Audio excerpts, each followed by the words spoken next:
আলিফ লাম রা। কিতাবুন আনজালনাহু ইলাইকা লিতুখরিজান নাস।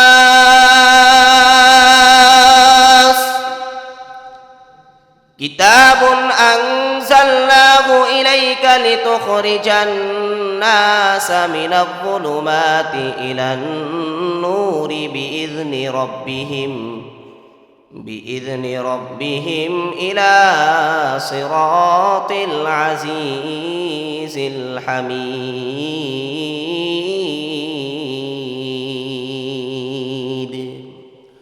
মালিক ডাক দিয়ে বলেন আলিফ লাম রা। এই আলিফ লাম রা কোরআনুল কারীমে বিভিন্ন সূরার শুরুতে দেখবেন, কোন সূরার শুরুতে আছে আলিফ লাম মিম, কোন সূরার শুরুতে আছে ইয়াসিন, কোন সূরার শুরুতে আছে তাহা, কোন সূরার শুরুতে আছে নুন, আবার কোন সূরার শুরুতে আছে কফ। এই যেই হরফগুলো মুফাসসিরিনে কেরাম বলেন এই হরফগুলোকে হরুফে মুকাত্তাআত বলা হয়। এই যে হরুফে মুকাত্তাআত বলা হয়, এই হরুফে মুকাত্তাআতের কি অর্থ হবে আল্লাহ পাক রব্বুল আলামিন দুনিয়ার মানুষকে জানান নাই, বরং কাল কিয়ামতের ময়দানে এই হরফগুলোর কি রহস্য এবং অর্থ আল্লাহ পাক রব্বুল আলামিন সমগ্র মানুষকে সেই হিকমত কাল কিয়ামতের ময়দানে জানাই দিবেন। সুবহানাল্লাহ। এবার মালিক ডাক দিয়ে বলতেছেন কিতাব, ও নবী এটা এমন একটা কিতাব আনজালনাহু ইলাইক, যেই কিতাব আমি আল্লাহ আপনার উপর নাজিল করেছি, কারণ হলো লিতুখরিজান নাসা মিনাল যুলুমাতি ইলান নূরি বিইذনি রব্বিহিম ইলা সিরাতিল আজিজিল হামিদ, যাতে করে আপনি মানুষদেরকে অন্ধকার কুফর শিরক গুনাহের যেই অন্ধকার জিন্দেগি আছে সেই অন্ধকার থেকে বের করে আলোর দিকে নিয়ে আসতে পারেন। তাদের রব কোন রব? যিনি পরাক্রমশালী এবং প্রশংসিত। ওই রবের পথে যেন আপনি মানুষদেরকে এই কোরআনের মাধ্যমে বের করে নিয়ে আসতে পারেন। এই কারণে আমি আল্লাহ এই কোরআন আপনি মুহাম্মাদুর রাসূলুল্লাহর উপর নাজিল করে দিলাম। সুবহানাল্লাহ। তাহলে আমরা পেলাম এই কোরআনের মাধ্যমে আল্লাহ পাক কেন নাজিল করলেন? নবীজি যাতে করে এই কোরআনের মাধ্যমে মানুষদেরকে অন্ধকার থেকে আলোর পথে নিয়ে আসতে পারেন। তাহলে বোঝা গেল এই কোরআন হলো অন্ধকার থেকে বের হয়ে এসে আলোর পথে চলার অন্যতম একটি মাধ্যম এবং হাতিয়ার, ঠিক কিনা বলে? এখন আমরা জানবো এই কোরআন কিভাবে মানুষকে অন্ধকার থেকে আলোর পথে নিয়ে আসে। অনেক উদাহরণ আছে, একটা উদাহরণ আপনাদেরকে আমি দিব, সেটা হলো আমরা সকলেই ওমর ইবনুল খাত্তাব রাদিয়াল্লাহু তাআলা আনহুর নাম জানি কিনা? জানি। তিনি কে ছিলেন? ইসলামের দ্বিতীয় খলিফা ছিলেন ওমর ইবনুল খাত্তাব রাদিয়াল্লাহু তাআলা আনহু। সবাই আমরা ঘটনা জানি, লম্বা ঘটনা, সংক্ষেপে বলবো। এই ওমর ইবনুল খাত্তাব রাদিয়াল্লাহু তাআলা আনহু তিনি মক্কার প্রভাবশালী একজন ব্যক্তি ছিলেন, একজন লিডার ছিলেন। ইসলামের প্রাথমিক যুগে তিনি ইসলামের বড় দুশমন ছিলেন। আল্লাহর নবী সাল্লাল্লাহু আলাইহি ওয়াসাল্লাম আল্লাহর কাছে দোয়া করলেন, আল্লাহুম্মা আইজ্জাল ইসলামা বিউমর ইবনুল খাত্তাব।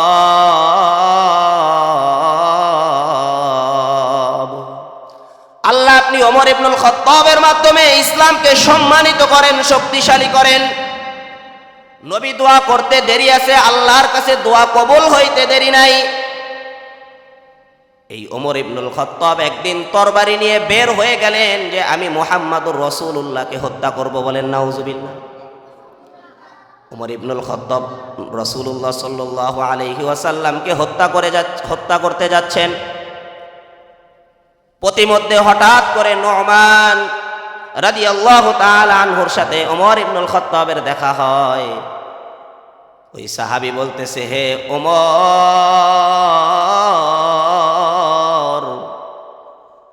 আপনি মুহাম্মাদুর রাসূলুল্লাহকে হত্যা করতে যাচ্ছেন। মুহাম্মাদুর রাসূলুল্লাহকে হত্যা করার আগে আপনার ঘরের খবর নিয়ে দেখেন আপনার বোন এবং ভগ্নিপতি ইসলাম ধর্ম গ্রহণ করে মুসলমান হয়ে গেছে। সুবহানাল্লাহ। ওমর ইবনুল খাত্তাব রাদিয়াল্লাহু তাআলা আনহু গরম মেজাজের ছিলেন। শয়তান ওমর ইবনুল খাত্তাবের নাম শুনলে ভয় পায়। এই ওমর ইবনুল খাত্তাব রাদিয়াল্লাহু তাআলা আনহু এই কথা শোনার সাথে সাথে নবী মুহাম্মদুর রাসূলুল্লাহর কাছে যাওয়ার পরিবর্তে তার বোনের বাড়িতে চলে যায়। বোনের বাড়িতে যাওয়ার পর বোনের বাড়ির দরজাটা বন্ধ ছিল। ওমর ইবনুল খাত্তাব দেখেন বোন ঘরের মধ্যে কি যেন তেলাওয়াত করতেছে। কথা নাই বার্তা নাই। ওমর ইবনুল খাত্তাব দরজাটা ভেঙে ঘরের মধ্যে প্রবেশ করলেন। প্রবেশ করার পর তরবারির এই হাতলি দিয়ে বোনকে এবং বোন জামাইকে ইচ্ছা রকম মারধর করলেন। মারধর করার পর এবার তার বোন ভাইয়ের সামনে দাঁড়ায় গেছে, ভাই আর একটা আঘাত আমার স্বামীর গায়ে আপনি করবেন না। যদি করতে হয় তাহলে সর্বপ্রথম আমি বোনকে হত্যা করবেন, এরপরে আমার জামাইয়ের গায়ে আপনি হাত দিবেন। তো স্বাভাবিক বোনের প্রতি ভাইয়ের মায়া থাকে কি থাকে না? থাকে। তো বোন যখন এই কথা বললেন, ওমর ইবনুল খাত্তাব রাদিয়াল্লাহু তাআলা আনহু আঘাত করা থেকে থেমে গেলেন। থেমে যাওয়ার পর এবার বোনের গালে একটা চটকানা মারলেন। গাল ফেটে রক্ত টপ টপ করে জমিনের মধ্যে পড়তেছিল। তখন ওমর ইবনুল খাত্তাব রাদিয়াল্লাহু তাআলা আনহু এই অবস্থা দেখে তার একটু মায়া হয়। মায়া তো হবেই, কারণ মায়ার অবস্থা তৈরি করে দিয়েছেন নবীজি। আল্লাহর কাছে দোয়া করে বলেন সুবহানাল্লাহ। তা ওমর রাদিয়াল্লাহু তাআলা আনহু যখন থাপ্পড় দিলেন, এই থাপ্পড় দেওয়ার পর এবার ওমর ইবনুল খাত্তাব রাদিয়াল্লাহু তাআলা আনহু বলতেছেন, আচ্ছা তোমরা কি তেলাওয়াত করতেছিলে আমাকে একটু শোনাও। সুবহানাল্লাহ, দেখি আমার কাছে একটু দাও। লম্বা ঘটনা। যখন ওমর ইবনুল খাত্তাব রাদিয়াল্লাহু তাআলা আনহুর কাছে সেই কোরআনের অনুলিপি দেওয়া হলো, তার বোন এবং ভগ্নিপতি কোরআনুল কারীমে সূরাতুত তাহা তেলাওয়াত করতেছিলেন। কোরআনটা হাতে নিয়ে ওমর ইবনুল খাত্তাব পড়েন, তাহা মা আনজালনা আলাইকাল কুরআনা লিতাশকা।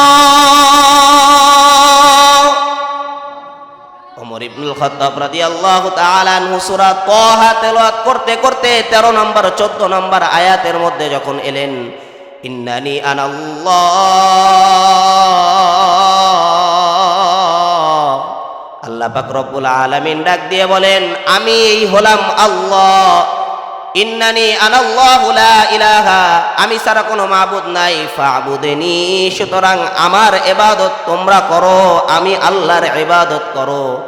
এই আয়াত তেলাওয়াত করতে দেরি আছে, ওমরের এই কঠিন শক্ত হৃদয়টা গলে তার চোখ দিয়ে পানি পড়তে দেরি হয় না। সুবহানাল্লাহ। যেটা বুঝাচ্ছিলাম, এই কোরআন মানুষকে কিভাবে হেদায়েতের পথে নিয়ে আসে। ওমর রাদিয়াল্লাহু তাআলা আনহু বোন আর ভগ্নিপতির হাত ধরে মুহাম্মদুর রাসূলুল্লাহর কাছে চলে গেলেন। যাওয়ার পর মুহাম্মদুর রাসূলুল্লাহ সাল্লাল্লাহু আলাইহি ওয়াসাল্লাম সাফা পাহাড়ের পাশেই দারুল আরকাম যায়েদ ইবনে আরকাম রাদিয়াল্লাহু তাআলা আনহুর বাড়ির মধ্যে, যেখানে গোপনে নামাজ পড়তেন, কোরআন পড়তেন, সেখানে অবস্থান করতেছিলেন। দূর থেকে ওমর, আবু বকর রাদিয়াল্লাহু তাআলা আনহু, সাহাবায়ে কেরাম দেখতেছে ওমর তরবারি খাপ মুক্ত অবস্থায় রাসূলুল্লাহর কাছে আসতেছে। আবু বকর বলতেছে, ইয়া রাসূলুল্লাহ, আপনি অনুমতি দেন, ওমরকে আমরা দুনিয়া থেকে বিদায় করে দেই। আল্লাহর হাবিব সাল্লাল্লাহু আলাইহি ওয়াসাল্লাম বলেন, না না, একটু থামো, আগে দেখি ওমরে কি কারণে আমার কাছে আসতেছে। ওমর রাদিয়াল্লাহু তাআলা আনহু রাসূলুল্লাহর কাছে যাওয়ার পর সিরাতের কিতাবের মধ্যে লেখা হয়, নবীজি সাল্লাল্লাহু আলাইহি ওয়াসাল্লাম তার শাহাদাত আঙ্গুলি দ্বারা ওমরের এই কোমরের মধ্যে একটু আঘাত করে, একটু ছোঁয়া লাগিয়ে বলে, ওমর কেন তুমি এসেছো? এই কথা বলতে দেরি আছে, ওমরের হাত থেকে তরবারি আর রাসূলুল্লাহ সাল্লাল্লাহু আলাইহি ওয়াসাল্লামের পায়ের কাছে পড়তে দেরি নেই। সুবহানাল্লাহ। এবার ওমর ডাক দিয়ে বলতেছে, ইয়া রাসূলুল্লাহ,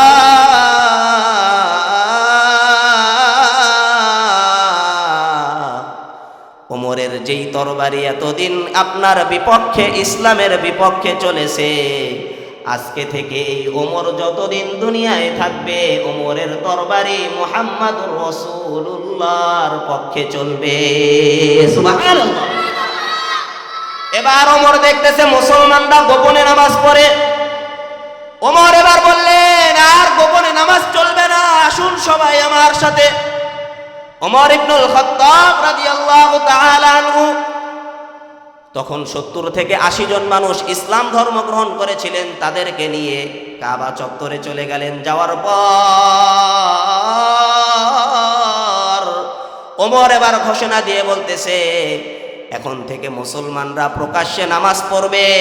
কেউ যদি তার মায়ের বুক খালি করতে চায়, কেউ যদি তার স্ত্রীকে বিধবা করতে চায়, তাহলে আসো বাধা দিতে আমার ওমরের তরবারির স্বাদ আস্বাদন করে যাও। ওমর রাদিয়াল্লাহু তাআলা আনহুর ঘোষণার পর মক্কার কোন কাফের মুশরিক এক পরিমাণ সামনে আগানোর ক্ষমতা ছিল না। সুবহানাল্লাহ। এই যে তখন থেকে মুসলমানরা প্রকাশ্যে নামাজ পড়া শুরু হয়, এই ঘটনা দ্বারা যেটা আমি বুঝাইতে চাইলাম, এই কোরআন আল্লাহ পাক নাজিল করছে মানুষকে অন্ধকার থেকে আলোর দিকে নিয়ে আসার জন্য। এই ওমর ইবনুল খাত্তাব রাদিয়াল্লাহু তাআলা আনহু ইসলাম ধর্ম যে গ্রহণ করলেন, এর বড় একটা কারণ ছিল কোরআনের তেলাওয়াত শুনে আল্লাহ পাক রব্বুল আলামিন তার হৃদয়ের মধ্যে ইসলামের প্রতি একটা ঝোঁক তৈরি করে দেয়, এবং রাসূলুল্লাহর দোয়ার বরকতে ওমর ইবনুল খাত্তাবকে আল্লাহ পাক রব্বুল আলামিন মুসলমান হিসেবে কবুল করে নেয়। সুবহানাল্লাহ। এবার বুঝুন কোরআনের সাথে সম্পর্ক রাখলে আল্লাহ পাক কেমন মর্যাদা বাড়ায় দেয়। এই যে কোরআনের সাথে যার সম্পর্ক যত বেশি হবে আল্লাহ পাক তার মর্যাদা তত বাড়ায় দিবেন। সাধারণ একটা কাপড় যখন পরে থাকে সেই কাপড়ের কোনো দাম নাই। যখন ওই কাপড়টা দিয়ে আপনি কোরআনুল কারীমের একটা গিলাফ তৈরি করবেন, তখন দেখবেন ওই কাপড়টা কারো পার সাথে লাগে এটা মেনে নেয় না, বুকে নেয়, মুখে চুমো দেয়, সেই কাপড়টাকে সম্মান করে। ঠিক কিনা বলেন? ফেরেশতাদের মধ্য থেকে জিবরাইল আলাইহিস সালাম এই কোরআনের ওহী নবীর কাছে নিয়ে আসতেন। আল্লাহ পাক রব্বুল আলামিন জিবরাইল আমিনকে সমস্ত ফেরেশতাদের মধ্যে শ্রেষ্ঠ ফেরেশতা বানায় দিলেন। সুবহানাল্লাহ। নবীদের মধ্য থেকে আল্লাহ পাক রব্বুল আলামিন এই কোরআন মুহাম্মাদুর রাসূলুল্লাহর উপর নাজিল করার কারণে মুহাম্মাদুর রাসূলুল্লাহকে সমস্ত নবী এবং রাসূলের উপর শ্রেষ্ঠ রাসূল হিসেবে আল্লাহ পাক মর্যাদাশীল বানায় দিলেন। সুবহানাল্লাহ।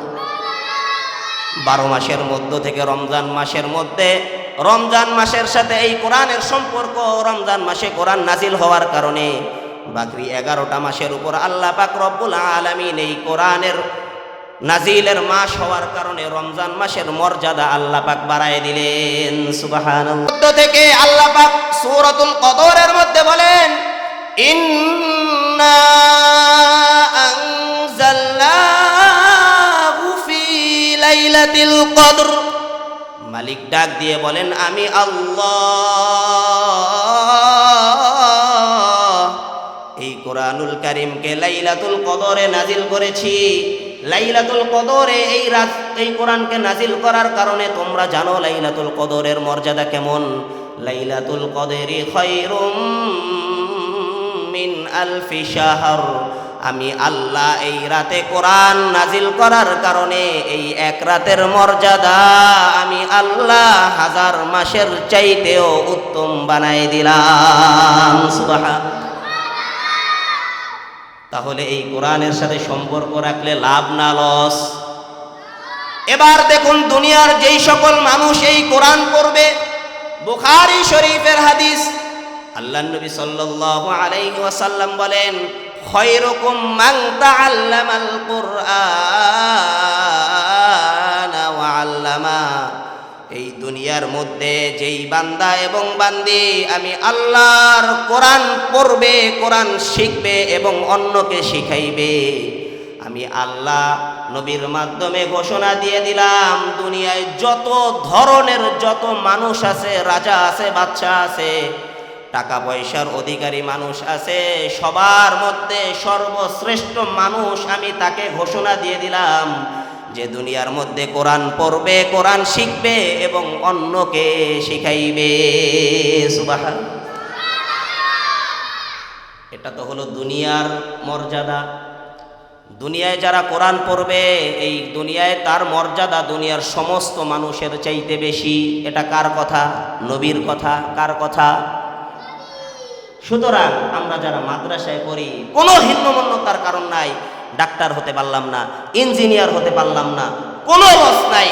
আল্লাহ নবী বলেন নাই ডাক্তার সবচাইতে উত্তম, ইঞ্জিনিয়ার সবচাইতে উত্তম। আল্লাহ নবী জানাই দিলেন এই কোরআনের সাথে যার সম্পর্ক থাকবে, কোরআন শিখবে এবং শিখাবে, তারাই হলো দুনিয়ার মধ্যে সর্বোত্তম। সুবহানাল্লাহ। এটা তো গেল দুনিয়ার মর্যাদা। পরকালে আল্লাহ পাক রব্বুল আলামিন কেমন মর্যাদা দান করবেন? হাসরের ময়দানে যখন সবাই ইয়া নাফসি ইয়া নাফসি করবে, বুখারী শরীফের হাদিস, সকল নবী ও ইয়া নাফসি করবে, শুধু আমার নবী আপনার নবী উম্মতি উম্মতি উম্মতের চিন্তা করবেন। সুবহানাল্লাহ। ওই হাসরের ময়দানে ভয়াবহ অবস্থায় আল্লাহ পাক রব্বুল আলামিনের সামনে দুনিয়ার সমস্ত মানুষ দাঁড়াবে, জিন দাঁড়াবে, পশু পাখি, সবাইকে আল্লাহ পাক হাসরের ময়দানে উত্তোলন করবে। কিন্তু কারো কোনো ক্ষমতা থাকবে না, সাহস থাকবে না আল্লাহর সামনে দাঁড়িয়ে কথা বলবে।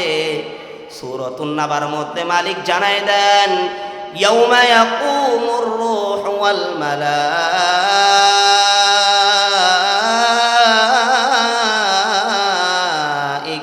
সাফফা লা ইয়াতাকাল্লামুনা ইল্লা মান আযিনা লাহুর রাহমানু ওয়া ক্বালা সাওয়াবা। মালিক জানায় দেন হাসরের ময়দানে ইয়াউমা ইয়াকুমুর রূহ ওয়াল মালাইকা, হাসরের ময়দানে আল্লাহর সামনে সকল রূহ, জিন, মানুষ এবং ফেরেশতা সবাই সারিবদ্ধভাবে কাতারে কাতারে আল্লাহর সামনে দাঁড়ায় থাকবে। লা ইয়াতাকাল্লামুনা ইল্লা মান আযিনা লাহুর রহমান, আল্লাহর অনুমতি ব্যতীত কেউ একটা টু শব্দ করারও কোনো সুযোগ পাবে না। ওই ভয়াবহ অবস্থায় এই দুনিয়ার মধ্যে যারা কোরআনওয়ালা হবে, কোরআনটাকে সিনার মধ্যে ধারণ করবে, কোরআন অনুযায়ী আমল করবে, ব্যক্তিগত জীবন থেকে নিয়ে পারিবারিক জীবন, সামাজিক জীবন, রাষ্ট্রীয় জীবনে এই কোরআন অনুযায়ী যারা আমল করবে, কোরআনের হাফেজ হবে, আল্লাহর নবী জানায় দেন ওই হাসরের ভয়াবহ অবস্থার মধ্যেও ফেরেশতাদের মাধ্যমে আল্লাহ পাক ঘোষণা দিবে, ইউকালু লিসাহিবিল কুরআন, ইউকালু লিসাহিবিল কুরআন ইকরা ওয়ারতাকি ওয়ারাত্তিল কামা কুনতা তুরাত্তিলু ফিদ দুনিয়া ফাইন্না মানজিলাকা ইনদা আখিরি আয়াতিন তাকরাউহা। মালিক ওই সময় ঘোষণা দিয়ে কোরআনের হাফেজদেরকে বলবে, তোমরা পড়ো পড়ো, দুনিয়ার মধ্যে বিভিন্ন লাহানে তার তিলের সাথে কত সুন্দরভাবে কোরআন তেলাওয়াত করতা, আজকে হাসরের ময়দানে কেউ কোনো কথা বলতে পারবে না। কোরআনের হাফেজ তোমরা যারা আসো, কোরআনের ধারক বাহক যারা আসো, তেলাওয়াত করতে থাকো, আর মর্যাদা বাড়াই দিব কে? আমি আল্লাহ। বলেন সুবহানাল্লাহ। আল্লাহ পাক জানাই দেন তার তিলের সাথে তেলাওয়াত করতে থাকো, কোরআনের হাফেজ কোরআনের আয়াত তেলাওয়াত করতে থাকবে। এক আয়াত, দুই আয়াত করে কোরআনের ৬,০০০-এর বেশি আয়াত আছে। আমরা যেটা জানি ৬,৬৬৬, এটা ভুল। বরং নির্ভরযোগ্য বর্ণনা হলো ৬,২৩৪টা আয়াত কোরআনুল কারীমের মধ্যে আছে। কোন হাফেজে কোরআনওয়ালা যদি ওই হাসরের ময়দানে এই ৬,০০০-এর অধিক আল্লাহর সামনে তেলাওয়াত করতে পারে, আল্লাহ পাক রব্বুল আলামিন বলেন, এক আয়াত পড়বে আমি আল্লাহ একতলা বিল্ডিং বানায় দিব, দুই আয়াত পড়বে দুই তলা বিল্ডিং বানায় দিব। ৬,০০০-এর বেশি আয়াত যখন কোরআনের হাফেজ তেলাওয়াত করবে, আমি আল্লাহ তার মর্যাদা ওই ৬,০০০-এর চাইতেও বেশি উঁচু পরিমাণ আমি আল্লাহ বাড়ায় দিব। সুবহানাল্লাহ। শুধু কি তাই? না না, আজকে আপনি আপনার পকেটের টাকা খরচ করে মাথার ঘাম পায়ে ফেলে সন্তানকে কোরআনের হাফেজ বানাচ্ছেন, কোরআনের আলেম বানাচ্ছেন। অনেক বাবা আছে রিকশা চালায়, দৈনিক ৫০০ টাকা ইনকাম করে, দুই বেলা ঠিক মতো খাবার খেতে পারে না, এসে বলে হুজুর দোয়া কইরেন আমার সন্তানটাকে মাদ্রাসায় দিছি যেন হাফেজ হইতে পারে। অনেক সন্তান আছে বাবা নাই মা নাই, আপনার টাকা আছে, আপনার টাকার বিনিময়ে এই সন্তান মাদ্রাসায় পড়তেছে। আল্লাহর নবী সাল্লাল্লাহু আলাইহি ওয়াসাল্লাম জানায় দেন, ওই হাসরের ময়দানে যখন এই রকম ভয়াবহ অবস্থা তৈরি হবে, আল্লাহর নবী সাল্লাল্লাহু আলাইহি ওয়াসাল্লাম বলেন, মান ক্বারাআল কুরআন ওয়াস্তাযহারাহু ফাআহাল্লা হালালাহু ওয়া হাররামা হারামাহু আদখালাহুল্লাহু বিহিল জান্নাহ। মালিক জানায় দেন, দুনিয়ার মধ্যে যারা কোরআন পড়বে, ওয়াস্তাযহারাহু কোরআনকে ভালোভাবে আয়ত্ত করবে, মুখস্থ করবে, কোরআনটাকে নিজের জীবনের মধ্যে ফিট করবে, কোরআন অনুযায়ী আমল করবে, ফাআহাল্লা হালালাহু ওয়া হাররামা হারামাহু, আল্লাহ পাক কোরআনের মধ্যে যেই বিষয়গুলো হালাল বানিয়েছেন ওই বিষয়গুলোকে হালাল হিসেবে গ্রহণ করবে, ওয়া হাররামা হারামাহু, আর হারাম বিষয়গুলোকে হারাম হিসেবে বর্জন করবে, আদখালাহুল্লাহু বিহিল জান্নাহ। ওই কাল কিয়ামতের ময়দানে আল্লাহ পাক রব্বুল আলামিন ওই কোরআনওয়ালাকে এর বিনিময় আল্লাহর জান্নাতে প্রবেশ করায় দিবেন। সুবহানাল্লাহ। শুধু তাই নয়, এবার আল্লাহর নবী ডাক দিয়ে বলতেছেন, ওয়াশাফাহু বিআশারাতিন মিন আহলি বাইতিহি কুল্লুহুম ওয়াজাবাত লাহুন নার, এবং তার পরিবারের মধ্য থেকে এমন 10 ব্যক্তিকে সুপারিশ করে জান্নাতে নিয়ে যাওয়ার অনুমতি আল্লাহ দিয়ে দিবে, যাদের জন্য আল্লাহর পক্ষ থেকে জাহান্নাম অবধারিত হয়ে গেছে। সুবহানাল্লাহ। যে সন্তান যদি কোরআনওয়ালা হয় আল্লাহ তো তাকে জান্নাতে প্রবেশ করাইবেই, শুধু তাই নয়, সাথে সাথে আল্লাহ পাক রব্বুল আলামিন তার পরিবারের মধ্য থেকে এমন 10 ব্যক্তিকে সুপারিশ করে জান্নাতে নিয়ে যাওয়ার অনুমতি দিবে যাদের জন্য জাহান্নাম আবশ্যক হয়ে গেছে। বলেন সুবহানাল্লাহ। তাহলে সন্তানকে মাদ্রাসায় দিলে লাভ না লস?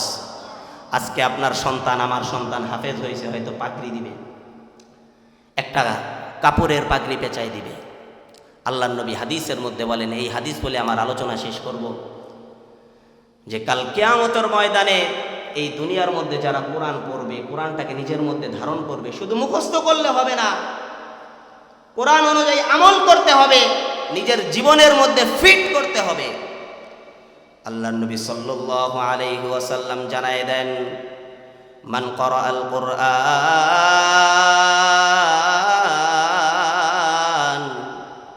ওয়া আমিলা বিমা ফীহি উলবিসা ওয়ালিদাহু তাজাই ইয়াউমাল কিয়ামাহ।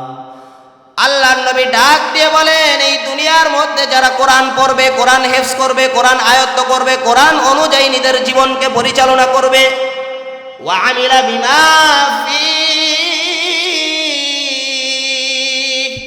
2 নাম্বার কোরআন পড়ার পর, কোরআন শিখার পর কোরআন অনুযায়ী আমল করবে। যেই বাবা মা আজকে এত কষ্ট করে টাকা পয়সা দিয়ে এই সন্তানকে আপনি কোরআনের হাফেজ, কোরআনওয়ালা বানাবেন, নবী জানায় দেন, উলবিসা ওয়ালিদাহু তাজাই ইয়াউমাল কিয়ামা, কাল কিয়ামতের ময়দানে আমি আল্লাহ এই কোরআনওয়ালার বাবা মার মাথার মধ্যে এমন একটা নূরের মুকুট পরাই দিব, দাউহু আহসানু মিন দাউইশ শামসি ফি বুয়ুতিকুমুদ দুনিয়া, যেই মুকুটের আলো এই দুনিয়ার সূর্যের আলোর চাইতেও অনেক বেশি হবে।